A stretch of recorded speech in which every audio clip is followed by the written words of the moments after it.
నమస్కారం. ప్రేక్షకులందరికీ శుభోదయం.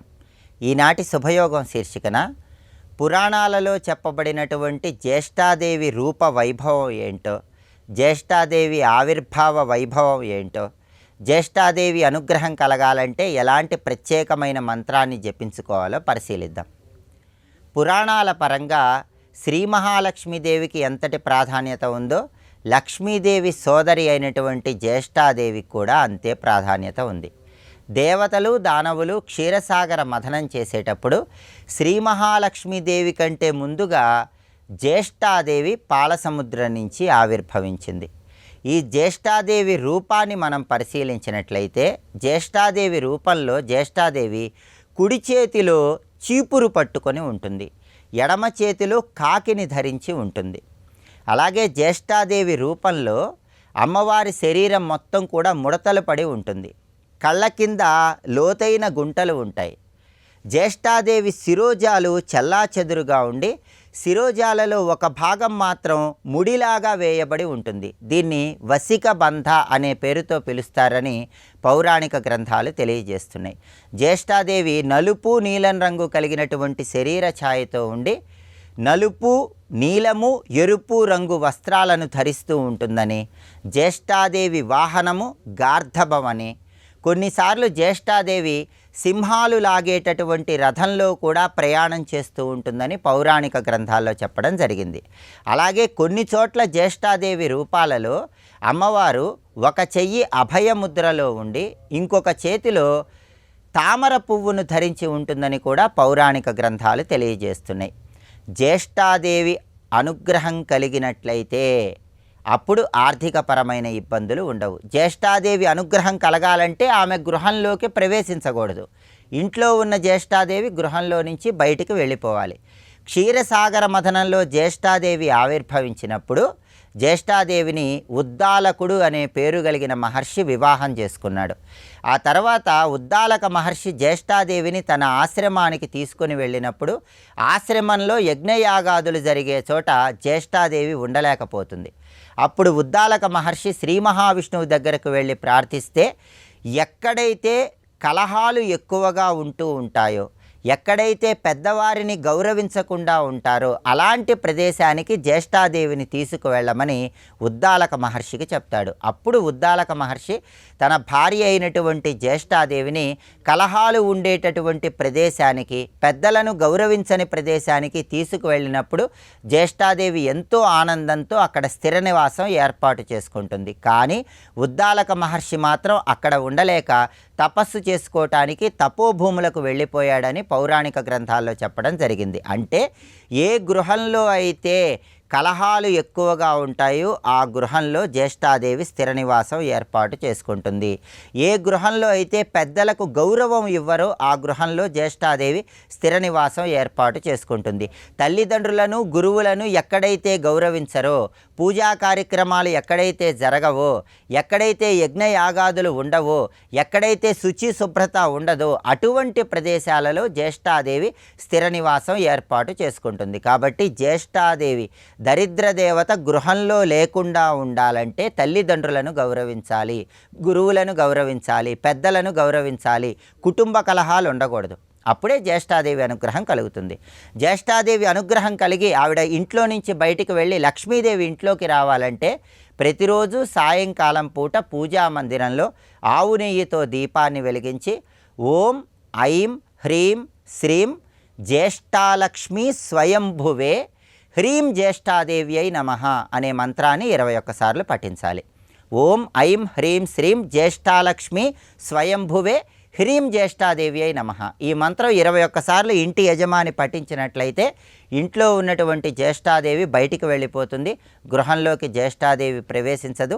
శ్రీ మహాలక్ష్మీదేవి గృహంలోకి ప్రవేశించి సమస్త సంపదలను అనుగ్రహిస్తుంది. కాబట్టి ఈ ప్రత్యేకమైన సూచనలు పాటిస్తూ జ్యేష్ఠాదేవి మంత్రం చదువుకోవటం ద్వారా దరిద్ర దేవత ఇంట్లో నుంచి బయటికి వెళ్ళి లక్ష్మీ కటాక్షాన్ని సిద్ధింపజేసుకోవచ్చు.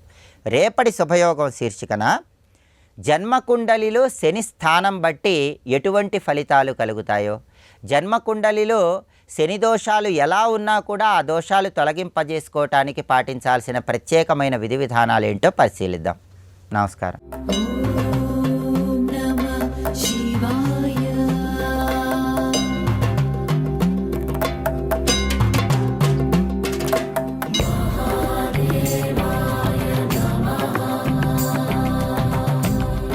కాశీవాసం చేసిన వాడిని ఆ విధంగా చూసుకోవాలి. అంతే కదా. ఆనందాక్షే కాననే వసంతి క్షత్రన్యాసం సంవిధాయాత్ర పుత్ర దైవాస్తథ్యం రుద్రరూపై. ఎవడైతే కాశీలో క్షత్ర సన్యాసం చేసి ఉంటాడో వాడి సాక్షాత్ రుద్రుడే, వాడికి శివుడికి తేడా లేదు అన్నారు. క్షేత్ర సన్యాసం అంటే అర్థం ఏంటంటే అసలు ఈ క్షేత్రం దాటి నేను వెళ్ళను అని నిశ్చయించుకుని కాశీని దాటి వెళ్లకుండా జీవించినట్లయితే వాడికి రుద్రుడికి తేడా లేదు. ఎందుకంటే కాశీని విడిచిపెట్టని ప్రతిజ్ఞ పట్టు కూర్చున్నవాడు రుద్రుడు. అందుకే కాశీకి పేరు అవిముక్తం. అవిముక్తం అంటే విడిచిపెట్టకుండా శివుడు పార్వతీదేవితో సహా ఉండే చోటు అని అర్థం. మరి ఆయన అలా కూర్చున్నాడు. ఎప్పుడు నేను కూడా క్షేత్రం విడిచి వెళ్ళను, అందుకని అప్పుడప్పుడు వెళ్ళి బిజినెస్ చూసుకొస్తానంటే లాభం లేదు. ఎట్టి పరిస్థితుల్లో క్షేత్రం విడిచి వెళ్ళను. అలా అనుకుంటే పరీక్షలు వస్తాయి, తట్టుకోగలగాలి. ఇక్కడ అలా ఉండగలిగితే వాడు రుద్రస్వరూపుడే సుమా. ఎందుకంటే కాశీకి పాలకుడు రుద్రుడే కదా అని గొప్ప మాట చెప్పాడు.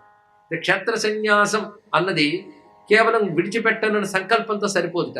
క్షేత్ర సన్యాస విధి ఒకటి ఉన్నది, పద్ధతి ఏ విధంగా చేయాలి. క్షేత్ర వాస విధి ఉంది, కాశీ వాస విధి ఉంది. అదేవిధంగా క్షేత్రంలో సన్యాస విధి ఉన్నది. వాస విధి అంటే ఒక ఇల్లు చూసుకుని మంచిగా ఉండిపోవడం సరిపోదు. క్షేత్రంలో ఎలా ఉంటే కాశీవాసం అవుతుంది. మరి కాశీలో ఎలా ఉన్నా ముక్తి అని మీరే చెప్పారు కదండి. మాటలు చాలా స్వారస్యంతో కూడినవి, చాలా సటిల్స్ అంటారే, అలాంటి సటిల్ పాయింట్స్ ఇవన్నీ కూడా చాలా జాగ్రత్తగా చూడవలసింది. కాశీలో ఎలా ఉన్నా ముక్తే అన్నప్పుడు సరిగ్గా లేకపోతే మాత్రం భైరవుడు బాధి ముక్తినిస్తాడు. ఆ బాధులు లేకుండా చక్కగా తొందరగా అపూర్ణంగా తరించాలి అంటే ఒక విధానం ఉంది, అది కాశీవాసం. అదే కాశీలో ఎందరో పుట్టారు, ఎందరో పెరుగుతున్నారు, పెళ్లిళ్ళు చేసుకుంటున్నారు, కాపురాలు చేసుకుంటున్నారు, మహాత్ములు వాళ్ళు, అదృష్టవంతులు, అంతే. కానీ కాశీవాసం అనేది దీక్షానామం. అది ఒక దీక్షా విధికి పేరు కాశీవాసం. క్షేత్ర సన్యాసం కూడా ఒకనొక దీక్షా విధానం. ఇలా చెప్తూ ముఖ్యంగా క్షేత్ర సన్యాసం అంటే ఒక్క మాటలో చెప్తారు విను, పెద్ద పెద్ద నిర్వచనాల కంటే. క్షేత్ర సన్యాస శబ్దేన నైశ్చిత్యం పరమం విదుహు, లేదా నైశ్చిత్యం నైశ్చల్యం, ఈ రెండు అంటే నిశ్చలత్వమే క్షేత్ర సన్యాసము. ఇది మాట. నిశ్చలత్వం, చలత్వం అంటే కదలడం. కాశీని వదిలి వెళ్ళను, కదలకుండా ఉండడం అన్నదే అది క్షేత్ర సన్యాసమా. పైగా యావజ్జీవం యోగాభ్యాసం ఇతర క్షేత్రాల్లో చేస్తే ఎంత ఫలితం వస్తుందో కాశీలో ఒక్క ప్రాణాయామం చేస్తే అంత ఫలితం వస్తుంది. యావజ్జీవం ఇతర క్షేత్రాల్లో యోగాభ్యాసం చేస్తే ఎంత ఫలితమో అంత ఫలితం ఇక్కడ లభిస్తుంది. ఇక్కడ అన్యత్ర యోగాభ్యాసేన యావజ్జీవం కృతేన చ వారాణస్యాం ప్రాణరాధాత్ తత్పుణ్యం సమవాప్యతే. ప్రాణాయామం మాత్రం చేతనే. దీని గురించి యోగశాస్త్రం పరిశీలించాలి. యోగశాస్త్రంలో ప్రాణాయామం ఎందుకు అంటే నువ్వు అనేక జన్మల నుంచి పోగు చేసుకున్న పాపాలని దహనం చేసే శక్తి ప్రాణాయామానికి ఉందని చెప్పారు. అందుకే మన వారు పూజాధికారి చేసే ముందు కూడా ప్రాణాయామం చేస్తారు. ప్రాణాయామం లేనిది జపం లేదు, హోమం లేదు, ఏమీ లేదు. ఏ మంత్రం జపం చేస్తామో ఆ మంత్రంతో ప్రాణాయామం చేసి తర్వాత మంత్ర జపం చేసుకోమని చెప్తారు. ఎందువల్ల చిత్తం శుద్ధమైతే కానీ పరమాత్మ రాడు. చిత్తశోధనం అంటే పాపనాశనం. పాపనాశనం అంటే ప్రాణాయామం కంటే గొప్ప ఉపకరించే ప్రక్రియ లేదు, గొప్ప ఉపాయం ప్రాణాయామం. అందుకే ప్రాణాయామములు కాశీలో చేస్తే ఇంకేమున్నది ఇక్కడ. అందుకే మొత్తం యోగాభ్యాసం అంతా కలిపి ఇతర క్షేత్రాల్లో జీవితాంతం చేస్తే అంత ఫలితము కాశీలో కాశీంత చేసిన ప్రాణరోధమునకు అంటే ప్రాణాయామమునకు అంత ఫలితం ఉన్నది. అందులో కాశీలో కొన్ని చోట్ల విశేషమైన ఫలితాలు చెప్తున్నాడు ఇక్కడ. అవేమిటంటే తీర్థస్నానముల్లో చెప్పాలి అంటే మణికర్ణికలో చేసేటువంటి తీర్థము కోటి గుణితం అవుతుంది సుమా. మిగిలిన తీర్థముల్లో చేసిన దానికంటే కోటి గుణితమైన ఫలితాన్ని ఇస్తుంది అని చెప్తూ యస్తౌతి స్మరతే కాశీం యకీర్తయతి మానవః తేన తప్తం హుతం జప్తం కృతం ధ్యానమహర్నిశం. ఎవరు కాశీని స్తోత్రం చేస్తారో, కాశీని స్మరిస్తారో, అంతేకాదు కాశీని కీర్తిస్తారో, మూడు చెప్పారు ఇక్కడ. స్తోత్రం చేస్తారో, స్మరిస్తారో, కీర్తిస్తారు. నీ కీర్తన వస్తే కీర్తన చేసుకో, కీర్తన అంటేనే పొగడతారు. లేదా స్తోత్ర రూపంలో చెప్పుకో, లేదా స్మరణ చెయ్యి, లేదా ఏమిటి మూడు చెయ్యి. ఈ మూడు చేయడం వల్ల తపస్సు, యాగము, జపము, ధ్యానము అహర్నిశలు చేసిన ఫలితం వస్తుంది. అహర్నిశలు అంటే పగలు రాత్రి. పగలు రాత్రి ధ్యానము, జపము, తపము, హోమము అన్నీ చేస్తే ఎంత ఫలితమో కాశీని కీర్తించిన, స్తుతించిన, స్మరించిన ఆ ఫలితం లభిస్తుంది. ఇంకేం కావాలి? అంత ఇప్పుడు మనం చేస్తున్నదంతా అంతే. నిన్నటి నుంచి ఇప్పుడంతా కాశీని కీర్తించడమే చేస్తున్నాం, స్మరించడం చేస్తున్నాం, మరి శ్రవణం కూడా చేస్తున్నాం కదా. ఇది అహరహము యజ్ఞయాగాది క్రతువులు చేసిన ఫలితాన్ని ప్రసాదిస్తుంది. అస్మిన్ కలియుగే ఘోరే లోకా పాపానువర్తిన భవిష్యంతి మహాబుద్ధే వర్ణాశ్రమ వివర్జితా నాణ్యత్ పశ్యామి జంతువున ముక్త్వా వారాణసీం పురీం సర్వపాప ప్రశమనం ప్రాయశ్చిత్తం కలౌ యుగే. కలియుగంలో వర్ణాశ్రమ ధర్మాలు క్షీణిస్తాయి. ఇప్పుడే మనం చాలా చూస్తున్నాం. ఫలానా వర్ణం వాళ్ళని చెప్పుకునే అవకాశం లేని సాంకర్యాలు భయంకరంగా పెరిగిపోతున్నాయి. అవి పెరిగితే ఎన్ని పాతకాలు వస్తాయో చెప్పినా విశ్వసించకపోయినా అనుభవించక తప్పదు. అలాంటి భయంకరమైన పాపాచరణలు పెరుగుతాయి. వాటి నుంచి బయటపడడానికి మార్గములన్నీ మూసుకుపోతాయి. కలియుగంలో పాపము నుంచి బయటపెట్టే మార్గములన్నీ మూసుకుపోతాయి, తెలుసుకున్నాక. ఎందుకంటే ఏదైనా కర్తవ్యం చేద్దాము అంటే దానికో విధానం కావాలి. ఆ విధానానికి కలిగిన అర్హతలు ఉండాలి. ఎప్పుడైతే పరంపర నుంచి వర్ణాశ్రమం నుంచి బయటపడిపోయాడో వాడికి అర్హతలు కోల్పోతాడు. అనేక కర్మలకు అర్హతలే కోల్పోయినప్పుడు వాడు ప్రాయశ్చిత్తాలు ఎలా చేసుకుంటాడు చెప్పాడు. ఇవి కొంచెం లోతుగా ఆలోచిస్తే భయం కూడా వేస్తుంది. భయం కూడా వేయలేదంటే అజ్ఞానం పేరుకుపోయిందని అర్థం. భయం వేస్తే కొంత బాగుపడే అవకాశం ఉందని అర్థం. నాకు గిల్లిన నొప్పి తెలియట్లేదంటే జబ్బు చేసిందని అర్థం. అవునా లేదా? అలాగే కొందరికి ఇప్పుడు వీటి గురించి చెప్పినా భయం లేదు. సో వాట్ అంటారు. సో వాట్ ఏమిటి? పతనమైపోతావు. మరి అలాగూ అలాంటప్పుడు తరింపజేయడానికి ఒకటే ఒక మార్గం కలియుగంలో కూడా భగవంతుడు పెట్టాడు. కాశీ, గంగా, ఈ రెండే పర్మిట్లేదు. స్వస్తి.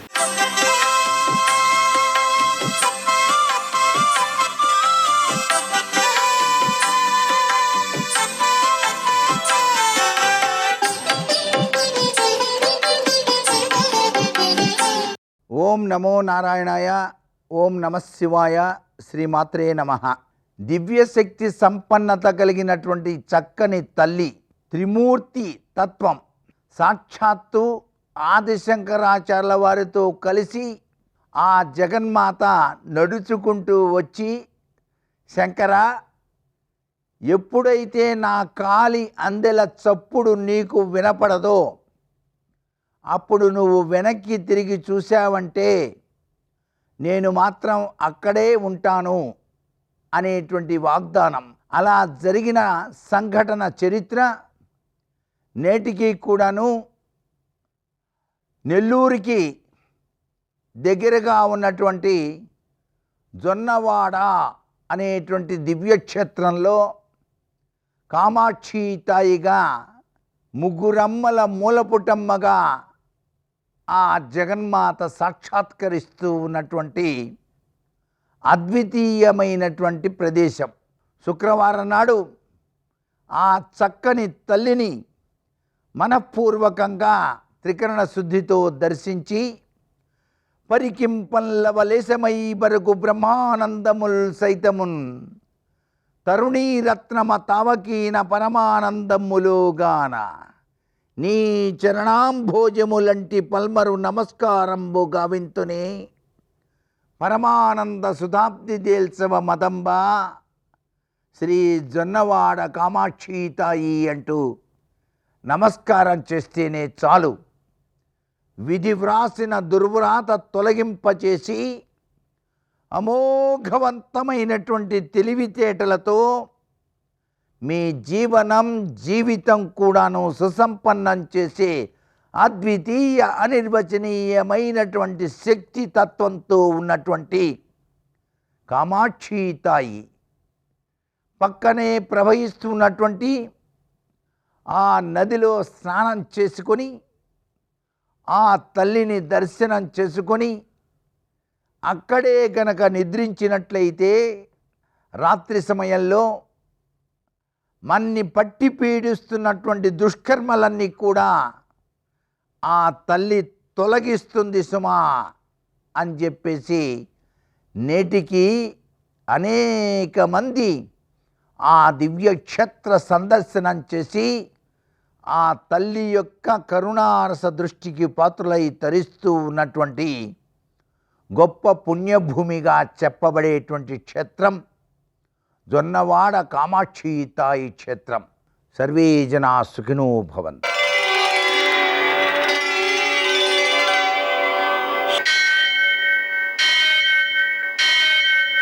सहस्रशीर्षं देवं विश्वाक्षं विश्वशम्भुवं विश्वं नारायणं देवमक्षरं परमं पदं विश्वतः परमां नित्यं विश्वं नारायणगुं हरिं विश्वमेवेदं पुरुषस्तद्विश्वमुपजीवति पतिं विश्वस्यात्मेश्वरगुं शाश्वतगुं शिवमच्युतं नारायणं महाज्ञेयं विश्वात्मानं परायणम् शौर्यमथेन्दुरिन्द्रपदवी सन्मङ्गलं मङ्गलम् లక్ష్మీం క్షీరసముద్రరాజతనయాం శ్రీరంగధామేశ్వరీం దాసీభూతసమస్తదేవవనితాం లోకైకదీపాంకురాం శ్రీమన్వందకటాక్షలబ్ధో బ్రహ్మేంద్రగంగాధరాం త్వాం త్రైలోక్యకుటుంబినీం సరసిజాం వందే ముకుందప్రియాం. నేటి కాలమాన విశేషాలను గమనిద్దాం. స్వస్తి శ్రీ చాంద్రమాన విశ్వావసునామ సంవత్సరం ఉత్తరాయణం, గ్రీష్మ ఋతువు జ్యేష్ఠమాసం, శుక్లపక్షం శుక్రవారం. సూర్యోదయం 5:44 సూర్యాస్తమయం 6:42. తిథి చవితి రాత్రి 9:28 వరకు. నక్షత్రం పునర్వసు రాత్రి 9:34 వరకు. వర్జం ఉదయం 10:08 నుంచి 11:40 వరకు. మరల తెల్లవారుజామున 5:27 ప్రారంభం. దుర్ముహూర్తం ఉదయం 8:20 నుంచి 9:11 వరకు. మరల మధ్యాహ్నం 12:39 నుంచి 1:31 వరకు. అమృతకాలం రాత్రి 7:17 నుంచి 8:48 వరకు. రాహుకాలం శుక్రవారం కాబట్టి ఉదయం 10:30 నుంచి 12 గంటల వరకు. అష్టగౌర్గ రీత్యా శుభప్రదమైన సమయం ఉదయం 8 గంటలకి. నేటి విశేషం శుక్రవారం. అలాగనే ఉమావతారం, ఉమాదేవి అవతరించిన రోజు. అంటే మేనకాదేవికి అలాగే హిమవంతునికి ఉమాదేవిగా అవతరించిందనమాట. ఆమెను పూజించుకోవడం ద్వారా తపస్సు సిద్ధిస్తుంది. అలాగే ఇవాళ శుక్రవారం కాబట్టి మనం లక్ష్మీనారాయణులను మారేడు దళాలతో పూజించుకోవడం ద్వారాను, లక్ష్మీ హృదయం 5 సార్లు పారాయణ చేయడం ద్వారా, లక్ష్మీ అష్టోత్తర శతనామ స్తోత్రం 108 సార్లు, కనకధారాస్తవం 3 సార్లు పారాయణ చేయడం ద్వారా అమ్మవారి యొక్క అనుగ్రహం సిద్ధించి అనుభవయోగ్యమైన సంపద పెరుగుతుంది. నేటి ఆణిముత్యాలు.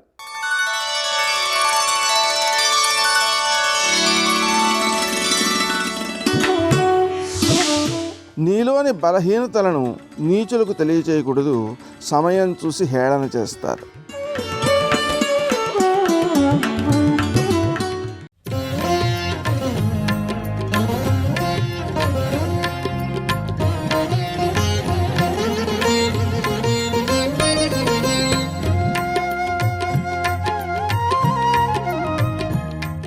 నాకు సంస్కారం చేసేవాళ్ళు లేరు, కొడుకుని కూడా మిగల్చకుండా వెళ్ళిపోయావురా, బతికున్నంత కాలం నన్ను పుష్పక విమానం ఎక్కి తిప్పావు, భోగాలు అనుభవింపచేశావు, కానీ చిట్ట చివరికి ఒక నరుడి చేతిలో చచ్చిపోయావంటే ఆయన నరుడు కాడు, సాక్షాత్ శ్రీ మహావిష్ణువు. ధర్మాన్ని నిలబెట్టడానికే నిన్ను చంపేశాడు రావణ. ఆ మండోదరి రావణుడు నిహతుడైన తరువాత ఇంత ఏడిచిందంటే ఆ దాంపత్యం ఎంత విచిత్రమైన దాంపత్యం ఆలోచించండి. కర్తవ్యతానిష్ట చేత ఆమె మహాపతివ్రత. ఆమె తక్కువ అందగత్తె కాదు, పోని తన గురించి తాను అలా చెప్పుకుందండి. నిజంగా ఆమె అంత అందగత్తె? ఆమె అంత అందగత్తెయే, అంత ప్రకాశవంతమైన శరీరం ఉన్నదే. ఒక్కటే అగ్ని పరీక్ష. సుందరకాండలో హనుమ అంతటి వారు ఆమెని చూసి సీతమ్మ అనుకొని స్తంభాలెక్కి కిందకి దూకడం. అంత గొప్ప తల్లిలో లేని అందం పరకాంతలో ఎలా కనపడింది రావణాసురుడికి? దుష్టబుద్ధి, బుద్ధి తిప్పలేకపోయాడు.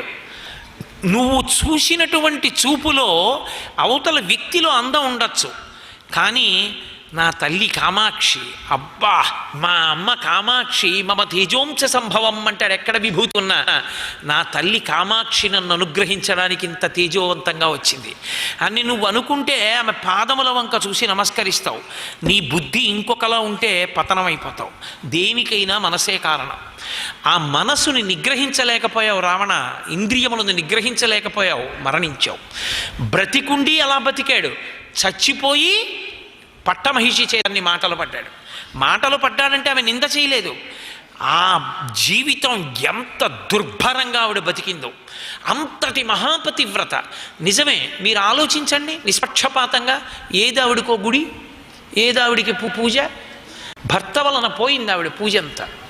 రావణుడి భర్త అయిన కారణం చేత మండోదరికి ఒక గుడి లేదు, ఒక పూజ లేదు, ఒక స్మరణ లేదు, ఆమె పేరు పెట్టుకున్నవాడు లేడు. అంతటి మహాతల్లి, అంతటి మహాపతివ్రత. సీతమ్మ కూడా మండోదరి పేరు చెప్తే మాత్రం నమస్కారం చేస్తుంది. అంత గొప్ప తల్లి.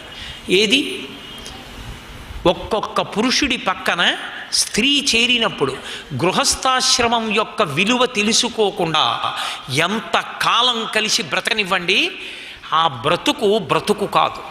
అది ఎంతమందినో హింస పెట్టి బ్రతుకుతున్న బ్రతుకు. కాబట్టి గృహస్థాశ్రమంలో దంపతులుగా బతకడం కాదు కావలసింది. రావణాసురుడు మండోదరి ఎలా బతికారో అలా బతకూడదు. అవతల వ్యక్తికి మనసుందని, అవతల వ్యక్తి భార్యాస్థానంలో ఉందని ఆమెని గౌరవించాలని, ఆమెతో మాట్లాడాలని, ఆమె యొక్క ప్రేమని చూరగొనాలన్న విషయం తెలుసుకుని ఉండాలి. ఎందుకని?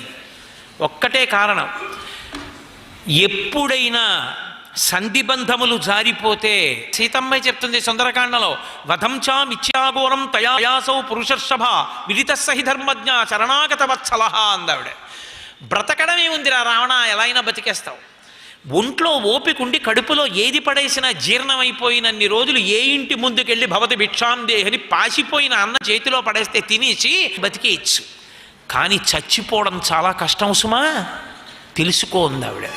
అనాయాసైన మరణం వినాదైన్యైన జీవితం, ఇది కోరుకుంటాం. అనాయాస మరణం అంత తేలిక కాదు. పరమేశ్వరుడు శిక్ష వెయ్యాలనుకుంటే ఒక్కటి వేస్తే చాలు.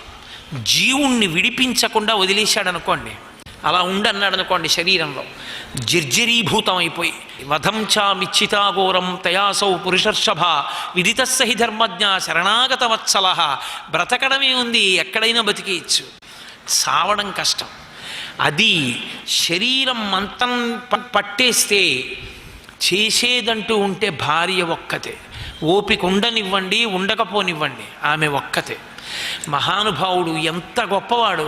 ఆయన కర్మ ఇలా అయిపోయాడని ఏడుస్తూ చేస్తే అదొక వంతు.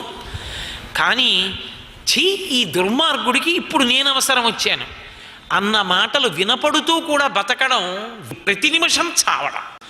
ఆ రోజు తెచ్చుకోకు. నీ జీవితంలో భార్యాస్థానం యొక్క గౌరవాన్ని తెలుసుకుని ప్రవర్తించు. ఒక గౌతముడంతటి ఉదారుడు, ఒక రావణుడింతటి నీచుడు. ఎన్ని దాంపత్యాలు చూపిస్తారో మహర్షి. సర్వం శ్రీ ఉమామహేశ్వర పరబ్రహ్మార్పణమస్తు. స్వస్తి.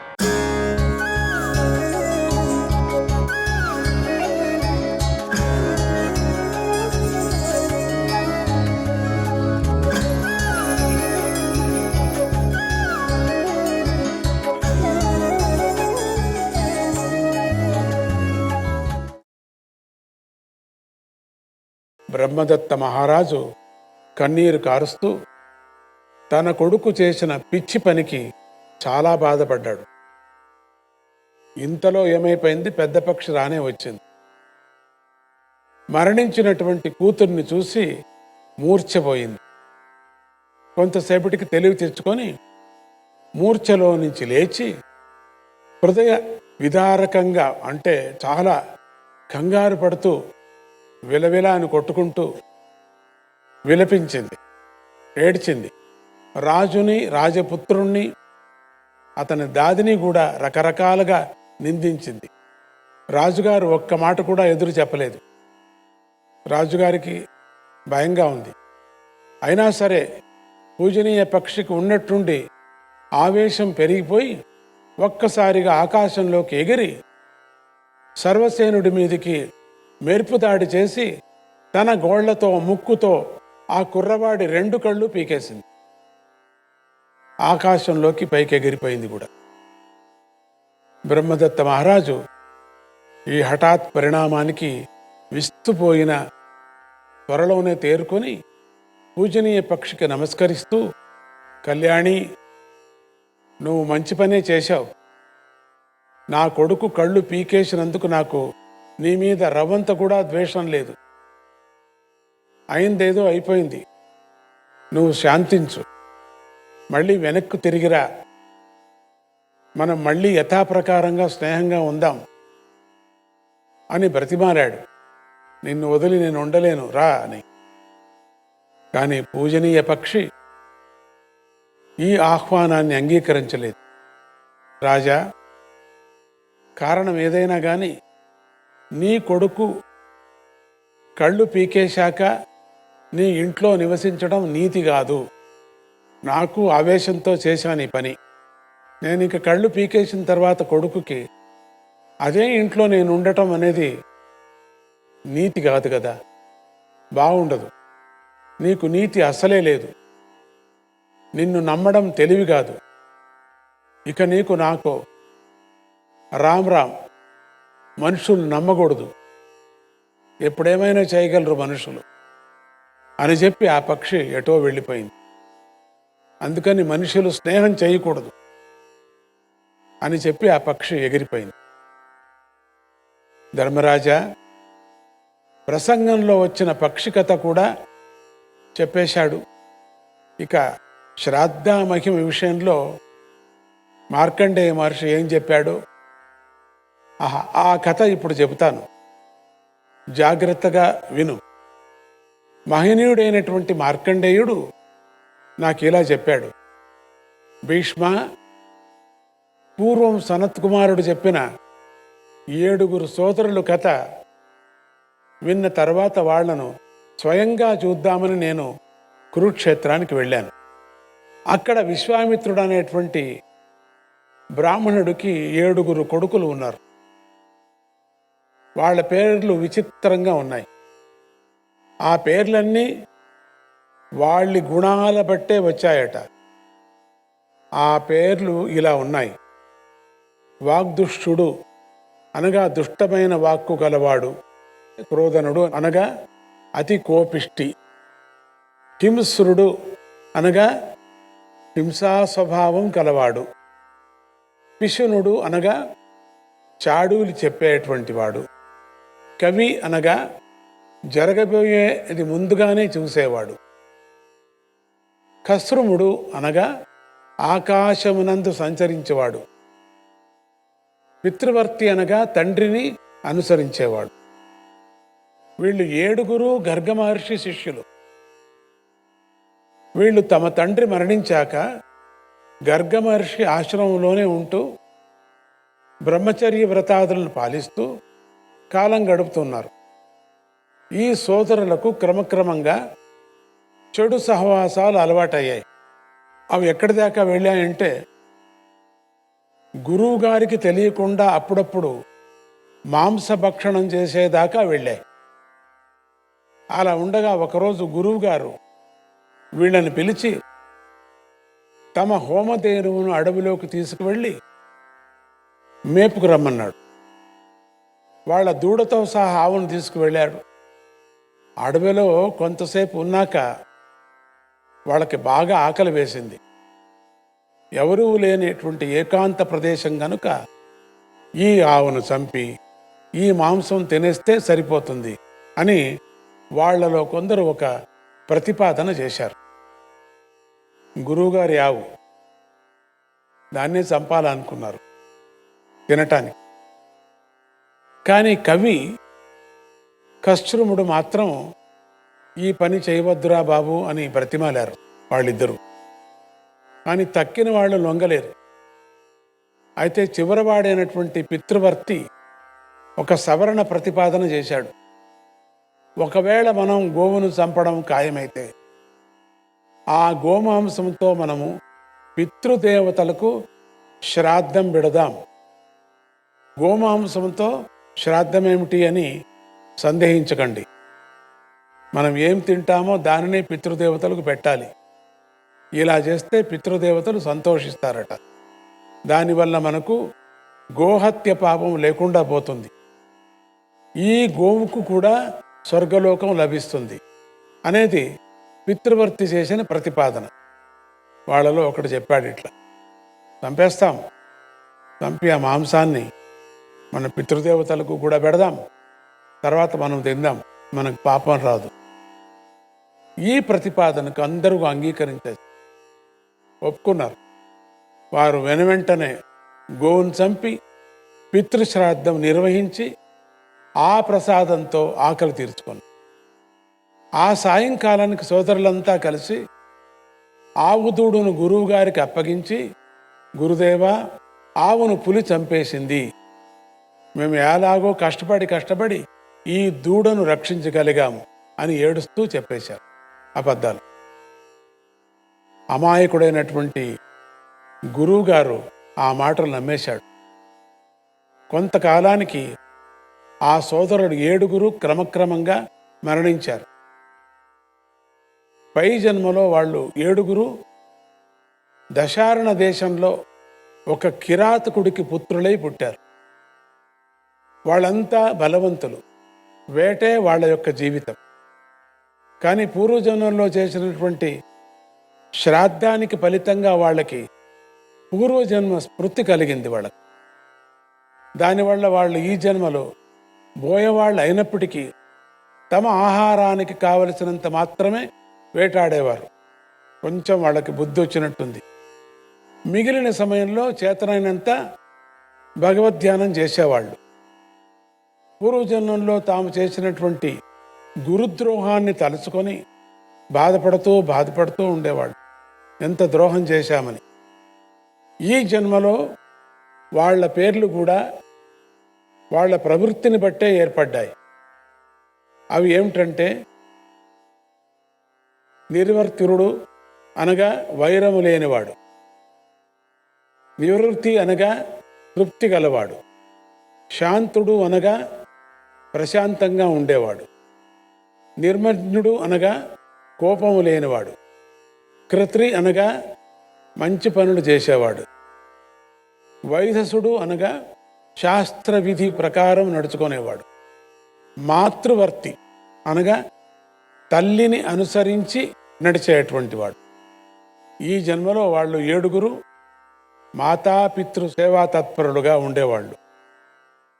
వయస్సు పెరిగిన తర్వాత ఇక వేటాడ బుద్ధిగాక ధనుర్బాణాలు పక్కకు పారేసి ఉపవాస వ్రతంలో క్రమక్రమంగా ప్రాణ పరిత్యాగాలు చేశారు. ఈ జన్మలో కొంత పుణ్యం చేసిన మొదటి జన్మ పాపం ఘోరమైనది గనుక వాళ్ళు ఆపై జన్మలో లేళ్లుగా జన్మించారు. ఆ పుట్టడం కూడా పూర్వం తాము వేటాడినటువంటి కాలాంజర పర్వతం మీదే పుట్టారు. కానీ 2 జన్మల వెనుకటి శ్రాద్ధాఫలం వల్ల పూర్వజన్మ స్మృతి మాత్రం వాళ్లకు వదిలిపెట్టలేదు. అందువల్ల జింక పిల్లలుగా జీవిస్తున్న ఆ సోదరులు ఈ మృగ శరీరంతో ఏ ధర్మ సాధన చేయలేక మనస్సులో చాలా బాధపడుతూ ఆకలికి కావలసినంత వరకు ఆకులు అలములు తింటూ ఎట్లనో జీవితాన్ని ప్రాణాన్ని గడుపుకుంటూ జింకలకు సహజమైనటువంటి శ్రీ వ్యామోహానికి దూరంగా ఉంటూ ఎలాగో జీవనం గడుపుతూ ఉండేవాడు. ఇలా కొంతకాలం జరిగాక ఆ మృగాలు నీరు కూడా ముట్టుకోకుండా శుష్కోపవాసం చేసి శరీరాలు వదిలిపెట్టాయి. అంటే ఏమీ తినకోకుండా ఉపవాసం చేసి వదలటానికి శుష్కోపవాసం అంటారు. ఈ రకమైన తపశ్చర్యకు ఫలితంగా వాళ్ళు పై జన్మలో శరద్వీపంలో చక్రవాక పక్షులుగా పుట్టారు. వాళ్ళు క్రిందటి జన్మలో నిర్జలోపాసం చేశారు కదా. ఈ నిర్జలోపాసం అంటే నీళ్లు కూడా ముట్టుకోకుండా ఉపవాసం చేశారు కదా. కనుక ఈ జన్మలో వాళ్ళు నిరంతరము జలనివాసం చేసే చక్రవాక పక్షుల్లాగా పుట్టారు. వెనుకటి శ్రాద్ధాఫలం వెన్నంటి ఉండటం వల్ల వాళ్ళకి ఈ జన్మలో కూడా పూర్వజన్మ శృతి వదిలిపెట్టలేదు. తత్ఫలితంగా వాళ్ళు ఈ పక్షి జన్మలో బ్రహ్మచర్య వ్రతాన్ని స్వీకరించి నిరాహార వ్రతంలో పవిత్ర నదీ తీరంలో ప్రాణాలు విడిచిపెట్టారు. పై జన్మలో వారు మానస సరోవరంలో పూర్వజన్మ జ్ఞానం గల హంసల్లాగా పుట్టారు. చక్రవాక పక్షులైన తర్వాత హంసల్లాగా పుట్టారు. హంసల అవటం వల్ల ఈ జన్మలో వారికి యోగ జ్ఞానం కలిగింది. ఆ హంసల పేర్లు సుమనసుడు, శుచివాక్కు, శుద్ధుడు, పంచముడు, ఛిద్రదర్శనుడు, సునేత్రుడు, స్వతంత్రుడు. ఈ 7 హంసలు యోగ దీక్షలో కాలం గడుపుతూ ఉండగా అక్కడికి నీపదేశ ప్రభువైనటువంటి విభ్రాజ మహారాజు అంతఃపుర సమేతంగా విహారయాత్ర కోసం వచ్చాడు. అక్కడ విభ్రాజుడిని చూడగానే హంసల్లో 7వ వాడైనటువంటి స్వతంత్రుడు ఆ రాజు వైభవానికి ముచ్చటపడి, నాకు తపోబలం ఏదైనా ఉంటే నేను ఇలాంటి మహారాజై నేను పుట్టాలి అని కోరుకున్నాడు. ఆ మాట వినగానే అతని పక్కనే ఉన్నటువంటి 2 సోదరులంతా కూడా, నువ్వు రాజైతే మేము నీకు మంత్రులు కావాలి అని కోరారు. ఈ మాటలు విన్న శుచివాక్కు అనే హంస 7వ వాడైన స్వతంత్రుడితో ఇలా అంది, తమ్ముడు, ఉత్తమమైన యోగస్థితిలో ఉండి సాక్షాత్తుగా మోక్షాన్ని కోరుకోకుండా ఇలా రాజ్య వ్యామోహంలో పడిపోతావా? ఇదేం పని? కానీ నువ్వు కాంపిల్య నగరానికి రాజుగా జన్మిస్తావు. వీళ్ళిద్దరూ నీకు మంత్రులు అవుతారు. కానీ మీరు ముగ్గురు యోగభ్రష్టులైపోతారు. అందుచేత మేము నలుగురం మీతో మాట్లాడము అనింది. ఎందుకంటే మీరు ఇటువంటి కోరికను కోరుకున్నారే, పైకి వెళ్ళాలి కానీ కిందికి దిగకూడదు కదా. మళ్ళీ మీరు కిందికి దిగారే, మానవ జన్మలుగా వచ్చేశారే. ఈ శాపవాక్కులు విని స్వతంత్రాదులు ముగ్గురు కూడా బాధపడి అన్నలు నలుగురిని శాప పరిహారం చెప్పమని బ్రతిమాలారు. మాకెందుకు శాపం పెట్టారు? మాకు ఫలితం చెప్పండి, శాప నివృత్తి చేసుకొని. నలుగురు సోదరులు ప్రసన్నులై, సరే మీకు త్వరలోనే శాప విముక్తి లభిస్తుంది. మనం ఆ జన్మలో గోహత్య చేసిన మనలో కవి అనేవాడు మనం చెప్పాడు కదా, అప్పుడు పితృశ్రాద్ధం చేశాం కదా, దానివల్లే మనకు అన్ని జన్మలు గడిచిన పూర్వజన్మ జ్ఞానం వెంట వస్తుంది కదా. ఈ కవి మీ మీద చాలా అనుగ్రహంగా ఉన్నాడు. అందువల్ల మీకు ఒక వరం ఇస్తున్నాం. అదేమిటంటే, మీరు మానవులుగా జన్మించినప్పుడు మీకు పూర్వజన్మ జ్ఞానం పోతుంది. కానీ ఆ జన్మలో మీకు ఎవరైనా తారసపడి మీ పూర్వజన్మలను తెలిపే వాక్యం ఏదైనా వినిపిస్తే అప్పుడు మళ్ళీ మీకు యోగం అందుకుంటుంది. ఎవరైనా జ్ఞాపకం చేయాల మీకు ఆ జన్మలో, అప్పుడు మళ్ళీ మీకు యోగం అందుకుంటుంది. హంస సోదరుల సంభాషణ ఇలా సాగుతూ ఉంటే వనవిహారానికి వచ్చిన విభ్రాజ మహారాజు యొక్క ఆలోచన మరో రకంగా సాగింది. అరరే, ఇక్కడ ఈ పక్షులే ఇంత తీవ్రమైన యోగచర్యలో ఉన్నాయి కదా, మనిషినైన నేను ఇంత వయస్సు వచ్చి కూడా సంసార మోహంలో పడి భార్యలతో కలిసి వనవిహారాలు నేను చేస్తున్నానే, నాకేమైనా బుద్ధి ఉందా? నేను మారాల్సిందే అనుకుంటూ రాజు ఇంటికి వెళ్ళిపోయాడు మెల్లగా యోచన చేసుకుంటూ. అతని ఇంటికి చేరేసరికి తన కొడుకు కోడలు ఇద్దరు కూడా యోగ దీక్షలో ఉండి కనిపించారు. వాళ్ళిద్దరూ యోగ దీక్షలో ఉండిపోయారు. రాజుకు మరోసారి మనసు లాక్కుమంది, కలక్కుమనిపోయింది.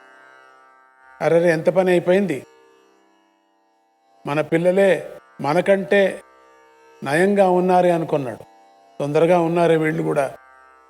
విభ్రాజుడికి కొడుకు పేరు అణుహుడు. ఆ పేరు తను పెట్టిందే.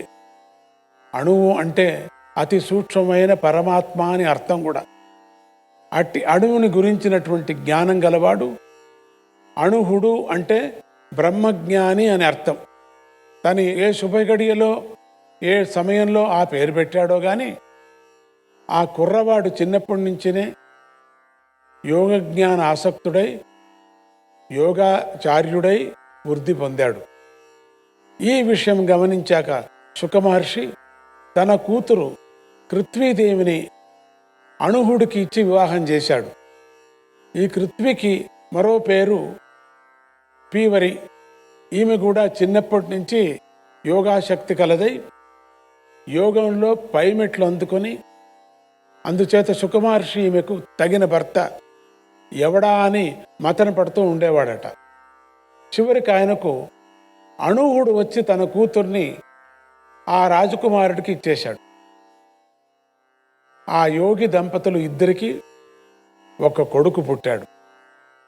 ఆ పిల్లవాడు చిన్నప్పటి నుంచి యోగ సాధనలోనే ఉన్నాడు. తన మనవుడు యోగే, కోడలు యోగినే, కొడుకు యోగే, చివరకు తను చూసినటువంటి హంసలు యోగులే. తానే ఇలా సంసార బాధల్లోంచి బయటకు నేను పడలేకపోతున్నానే అని విచారించినటువంటి విభ్రాజ మహారాజు ఇక ఆలస్యం చేయకోకుండా యువరాజైన అణుహుడికి పట్టాభిషేకం చేసి రాజ్యమంతా అప్పజెప్పి తను హంసలు చూపించినటువంటి మానవ సరోవరానికి వెళ్ళిపోయాడు. అక్కడే తపస్సు ప్రారంభించాడు. ఆ సమయంలో అతని మనస్సులో ఒక వింత కోరిక సుస్థిరంగా నిలబడిపోయింది. అదేమిటంటే, ఈ హంసల్లో ఏదో ఒక హంస కడుపున పుట్టి నేను యోగ సిద్ధుణ్ణి కావాలి అనే కోరిక కలిగింది. విభ్రాజ మహారాజు ఆలస్యంగా తపస్సు మొదలుపెట్టిన త్వరలోనే తపో దీక్ష అందుకొని అతనిలో తేజస్సు పెరిగిపోయింది. అందువల్ల అతను తపస్సు చేసిన అరణ్యానికి వైభ్రాజ వనము అనేటువంటి పేరు వచ్చింది. ఆయన అలా తపస్సు చేస్తూ ఉండగానే ఆ 7 హంసలు ఒకదాని తర్వాత ఒకటిగా శరీరాలను చాలించేశాయి. ఆ హంస సోదరులు పై జన్మలో కాంపిల్య నగరంలో జన్మ ఎత్తారు. వారిలో 4 యోగ దీక్ష గలవారు ఉన్నారు కదా. వారు 4 మాత్రం పై జన్మలో వేదాంగ పండితులై, జపధ్యాన తత్పరులై, పూర్వజన్మ జ్ఞాన సంపన్నులై వాళ్ళు వృద్ధి చెందారట. ఎంత అద్భుతమైంది! పితృ శ్రాద్ధం అనేటువంటిది ఎంతవరకు తీసుకొచ్చింది చూడండి. ఎన్ని జన్మలు వచ్చినా కూడా వీళ్ళకి ముక్తి పథానికి వెళుతున్నారు. నారాయణ నారాయణ, హరే కృష్ణ.